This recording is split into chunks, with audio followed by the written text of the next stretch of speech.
आज आप सभी का स्वागत है ई चौपाल डिजिटल चौपाल पर। जैसा कि हमने पहले भी भगवान शिव की आराधना की है, महादेव, उनकी कहानियाँ सुनना और सुनाना दोनों ही महादेव की पूजा, उनकी आराधना, उनकी अर्चना में आते हैं। प्रभु शिव के बारे में कहा गया है कि वो सबसे भोले भगवान हैं, उनकी आराधना सबसे आसान है और आज जो हम कर रहे हैं वो सबसे आसान तरीका है। शिव की कहानियाँ सुनते हैं और शिव की कहानियाँ सुनाते हैं। प्रभु शिव ने एक छोटा सा सूत्र कहा है, ज्ञान बंधनम। हम बचपन से ये सुनते आए हैं, नॉलेज इज पावर। लेकिन कभी कभी नॉलेज भी हमारे लिए बोझ बन जाती है। उसी को प्रभु शिव ने कहा है ज्ञान बंधनम। हम आज हर तरफ से बहुत सारे ज्ञान से घिरे हुए हैं, हर तरफ ज्ञान बरस रहा है। नॉलेज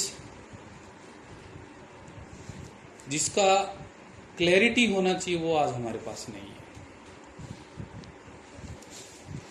इसको हम एक छोटे से उदाहरण से समझते हैं।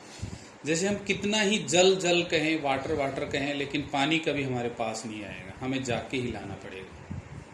इसी तरह हम कितना ही अफेक्शन, लव, इनके बारे में बातें करें, लेकिन वो आएगा तभी जब हमारे अंदर जागृत होगा। इसी चीज को समझने के लिए हम भगवान शिव का ये सूत्र आज आप सबके बीच में बात करते हैं, ज्ञान बंधनम। भगवान शिव कहते हैं कि नॉलेज का अकुमुलेशन ही काफी नहीं है, ज्ञान को प्राप्त करना ही काफी नहीं है।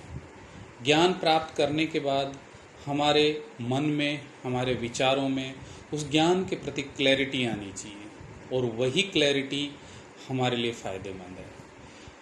और दोस्तों, ये जो क्लैरिटी होती है ये सभी इंसानों के लिए अलग अलग होती है, लेकिन हम एक सब बहुत ज़्यादा सुनते हैं और यूँ कहें कि कभी कभी लगभग हर इंसान उसका शिकार भी हो जाता है। Over thinking.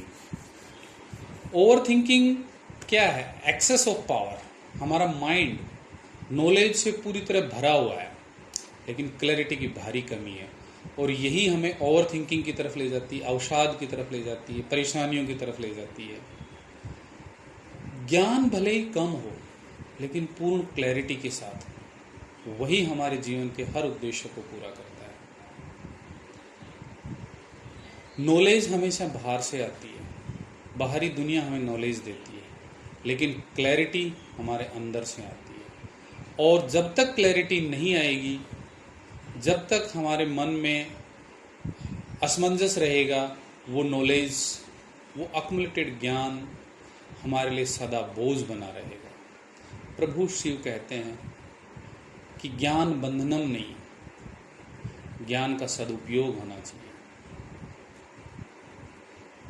दोस्तों, आज हम भगवान शिव के इसी सूत्र के साथ आज की चर्चा पूर्ण करते हैं और अगली चर्चा के लिए हम बहुत ही शीघ्र आपसे मिलेंगे। तब तक के लिए इंतज़ार करें और हमारे चैनल को लाइक करें, सब्सक्राइब करें और अपने दोस्तों के बीच शेयर करें। हर हर महादेव।